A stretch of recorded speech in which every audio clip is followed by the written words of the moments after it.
Salam. Bu 9-cu dərsimiz avtonom hərəkət obyekt hədəfləmə dərsidir. Artıq robotumuz sərbəstdir.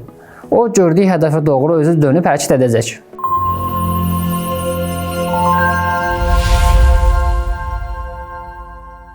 Gördüyünüz kimi ilk öncə dövrdə kitabxana yerləşdirilib. Bu kitabxanalar artıq sizə tanışdır. OpenCV kitabxanası var, CVTO. Bununla görüntü emal edirdik. Serial kitabxanası vasitəsilə Arduino-da data göndərirdik. Time kitabxanası vasitəsilə Arduino-nun kompüterə qoşulması üçün müəyyən bir vaxt var. Həmin kitabxana ilə həmin vaxtı daxil edirik. Gördüyünüz kimi burada 2 saniyə. NumPy kitabxanası vasitəsilə isə riyazi əməliyyatları yerinə yetirirdik. Gördüyünüz kimi Arduino-muzun qoşulması üçün kompüterə bəzi dəyərlər var. Burada com dəyəri var. Com dəyəri bizim portumuza bildirir. Əvvəlki dərslərdən bildiyiniz kimi. Bu sizdə fərqli ola bilər. Məndə 3-cü portdur. Sizdə 12 ola bilər, 8 ola bilər. Dəyişir bu. Bunu isə əvvəlki dərsdə dediyim kimi də Device Manager yazaraq görə bilərsiniz. Port hissəsində görə bilərsiniz. 9600 isə Arduino-nun kompüterimizlə xəbərləşmə sürətidir. Bu həm Arduino kodunda, həm də Python kodunda eyni olmalıdır. Əks halda kodumuz işləməyəcək. Mən əvvəlki kodlarda olduğu kimi burada qırmızı rəngdən istifadə etmişəm. Qırmızı rəngin üst və alt dəyərləri burada qeyd olunub. Bu kod blokumuz Arduino-nun qoşulması üçündür. Yəni Arduino-nun kompüterimizə qoşulması üçündür. Gördüyünüz yuxarıda onun dəyərləri burada daxil edirik və gözləyirik Arduino qoşulur. Qoşuldusa Arduino qoşuldu print olunur. Qoşulmursa isə burada xəta bildirir. Gördüyünüz bu kodumuz isə kamera seçmək üçündür. Mən hal-hazırda xarici bir kamera istifadə edirəm. Webcam, onun üçün 1 qeyd etmişəm. Siz kompüterinizin daxili kamerasını istifadə etmək istəyirsinizsə 0 yazın.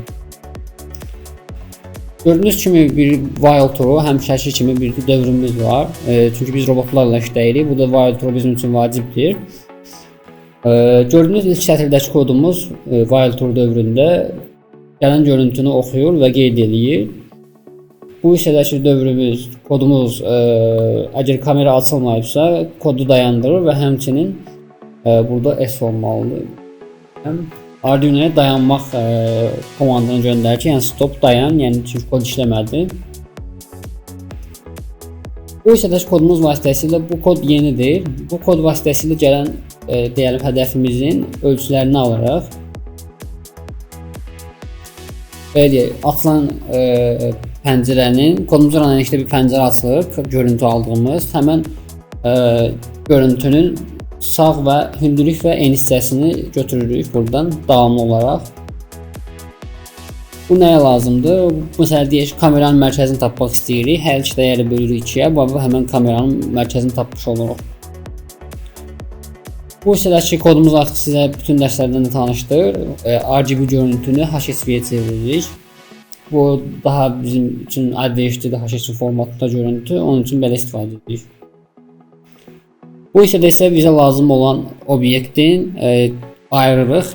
Həmin obyekti ağ olaraq, yəni həmin obyektin üstünü qaralamırıq, qalan bütün hissələri qaralayırıq. Bu mask sözü onu bildirir ki, maskalanmış olur. Yalnız obyekt görsənir. Bu hissədə isə obyekti filtrləyirik. Filtrləmək nədir? Obyektdə xətalar ola bilər görüntüdə. Deyək ki, maskaladıq hər tərəfini, burada xətalar ola bilər. Bu iki kod vasitəsilə isə biz həmin xətaları aradan qaldırırıq. Bu hissədə isə konturlarını tapırıq. Yəni hədəfin kənarlarını, deyək ki, maskalanıbda hədəf qalıbdır və onun kənarlarını tapmaq lazımdır. Deyək ki, dairədirsə dairə formasında, yəni dördbucaq hədəfdirsə dördbucaq formasında dördbucaq çəkir kənarını. Bu hissədə əgər kodumuz başlayan kimi Arduino-ya stop əmri göndərilir. Bəzən əvvəlki kod Arduino-nun içində qalmış ola bilər, getmiş siqnal. Və kodu işlədən kimi Arduino başlayır hərəkət etməyə. Bu təhlükəsizlik baxımından burada stop dəyərini göndərir ki, yəni dayansın, Arduino getməz.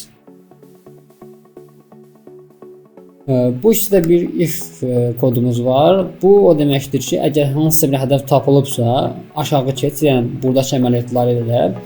Əgər tapılmayıbsa isə break elə, yəni kodu dayandır. Bu da yəni kodun əsas məntiqlərindən biridir. Hər hansı bir hədəf tapılıbsa, yəni kodu işə düşür, çox sadə bir məntiqdir. Bu hissədə isə biz sahəni tapırıq. Ən böyük olan tapılmış ən böyük hədəfin sahəsini tapırıq. Bu isə tapdığımız ən böyük hədəfin sahəsini hesablayırıq. Yəni riyazi olaraq sahəsini hesablayırıq. Əgər tapdığımız burada digər bir if var. Əgər tapdığımız hədəfin sahəsi 1500 pikseldən yuxarıdırsa, burada aşağıdakı hesablamalar gedir. Hesablamalar 1500-dən aşağıdırsa, o isə kod dayanmış olur. Yəni heç bir nəticə göndərilmir. Bu hissədəki kodumuz vasitəsilə biz obyektin momentini tapırıq. Moment nədir? Moment yəni mərkəz nöqtəsini tapmış oluruq. Bu hissədəki kodumuz vasitəsilə isə biz əgər moment sıfırdan balacadırsa, yəni işləmir kod, sıfırdan böyükdürsə bu hissədəki kod işləyir. Sıfırdan balaca olanda çünki riyazi əməliyyatlar riyazi bölmə olmadığına görə, ona görə burada sıfırdan böyük şərtim mütləqdir. Burada isə bizdə ancaq x dəyərini, yəni koordinat oxunda x dəyərini tapırıq, y dəyərini tapırıq. Çünki bizim robotumuz sağa sola və qabağa arxaya gedir ancaq, yəni yuxarı aşağı hərəkət olmadığı üçün bizə y dəyər vacib deyil. Onun üçün gördüyünüz kimi kommentə salınıb. Bu hissədə x dəyərini tapdıqdan sonra x dəyərini tapdıq. Sonra tapdığımız obyektin ətrafında bu kod onun üçündür ki, bir dörtbucaq çəkək. Fərqinə, yəni robotun onu gördüyünü başa düşmək üçün, yəni biz başa düşmək üçün robot görüb həqiqətən onun ətrafında dörtbucaq çəkir. Bu hissədəki kod isə həmin funksiyanı yerinə yetirir.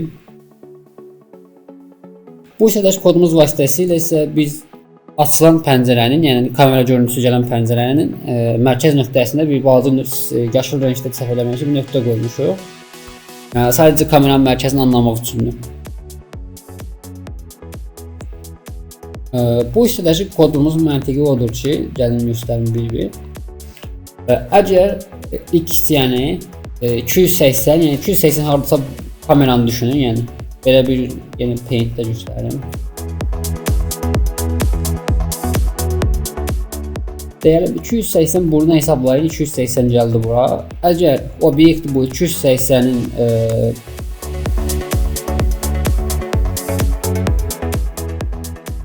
bağlıdırsa sola dön. Bəli, düzdür. Yəni daha aydın olsun deyə xəttlər çəkim.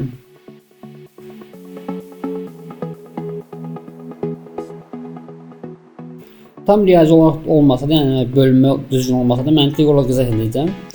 Düşünün buradan sıfırdan başlar 280-ə, mərkəz 320-dir, sonra 360 və gəlir 640-a, yəni belə bir xətt var 640-a kimi. Sadəcə biz burada ekranı 3 ilə bölmüşük. Əgər aldığımız dəyər, tapdığımız yuxarıdakı bu dəyər və yaxud tapdıq hansı mərkəzin obyektin kamerada 280-in bu tərəfə yerləşirsə, deməli obyekt bu hissədə yerləşir. Bu zaman biz robotu yəni sağa sola hərəkət etdirməliyik, sola döndərməliyik ki, obyekt gəlsin bura, yəni bu hissəyə gəlib düşür obyekt və bu zaman isə qabağa getmək əmri gəlir. Əgər obyekt 320-dən böyükdürsə, qaydaqla göstərir, 360-dan böyükdürsə, bu zaman isə sağa dön əmri yəni gəlir, göstərim yenə.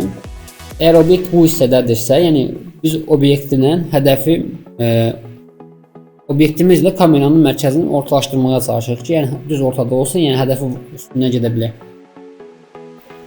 Bu hissədədirsə obyekt, biz elə sürüşdürürük bura, gəlir düşür bu obyekt və bu hissəyə gəldikdə isə qabağa gedir. Bu məntiq odur ki, əgər CX 180-dən balacadırsa sola dön, bu hissədədirsə sola dön, 320-dən böyükdürsə, 363-dən böyükdürsə, deməli bu tərəfə gəlsin, sağa dön, yəni bu hissəyə düşsün hədəf. Buradadırsa sağa dönürsən. Əgər heç biri deyilsə, yəni nə buradadırsa, nə buradadırsa, yəni bu hissədə bir dənə qalmış olur. Bu hissədədirsə o qabağa get, yəni mərkəzlənib ki, qabağa gedə bilərsən. Sonra burada gördüyünüz bəzi dəyərlər var. Məsələn, bu hər bir ifin başlanğıcıdır. 3 dənə ifimiz var. Əgər bu funksiyalardan heç biri alınmırsa, bu zaman stop dəyərini göndərməliyik davamlı olaraq. Əks halda Arduino'muz bizə xoşumuza gəlməyə hərəkət ediləcək. Bəzən kodda, dekodda bəzi problemlər olur. Ona görə də Arduino biraz robotlar o yavaş-yavaş başlayır hərəkət etməyə. Yəni driverin Arduino arasında olan bir problemdir. Onun üçün davamlı olaraq stop dəyərini göndərməliyik biz. Bu həmçinin təhlükəsizlik üçün vacibdir.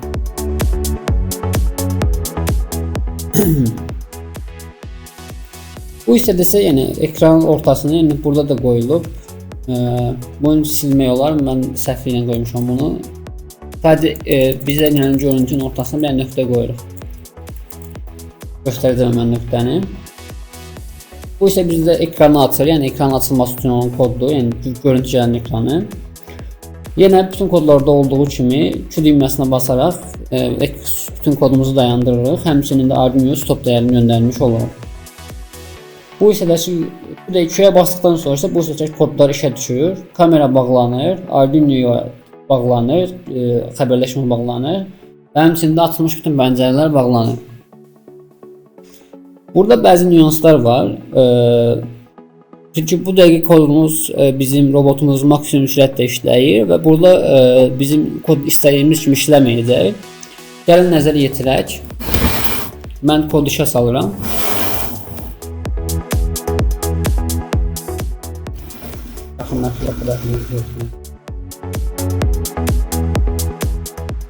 Gəlin Arduino koduna nəzər yetirək. Arduino kodu əvvəlki dərsin kodu ilə tamamilə eynidir. Bütün gəlin təzədən izah edeyim. Pinlərimiz daxil edilib, bir komand əmrimiz daxil edilib char olaraq, char variable olaraq char kimi daxil edilir. Bütün pinlərimiz setup olunub və Python kodundan gələn komandlar əsasında gördüyünüz bir funksiyamız var, loopumuz var. Bu vasitəsilə F dəyərlərini qabağa gedir, B dəyərlərini arxaya gedir, L dəyərlərində sola dönür, R dəyərlərində sağa dönür, S dəyərlərində isə sıfırlanır, yəni dayanır. Burada gördüyünüz kimi hər bir funksiya aşağıda qeyd olunub, qabağa getmək funksiyası, arxaya getmək funksiyası, sola dönmək funksiyası qeyd olunub.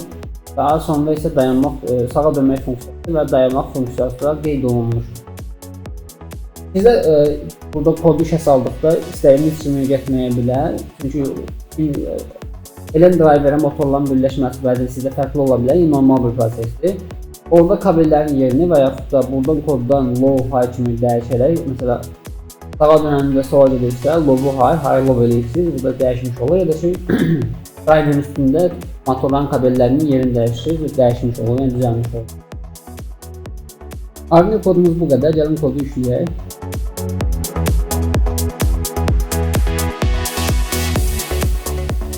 Kodumuz yükləndi. Gəlin kodu işə salaq. Python kodumuza gəlirik. Arduino bağlayırıq. Alırıq.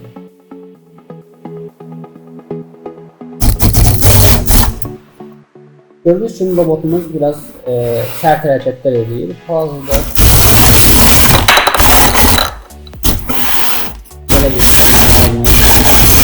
hərəkətlər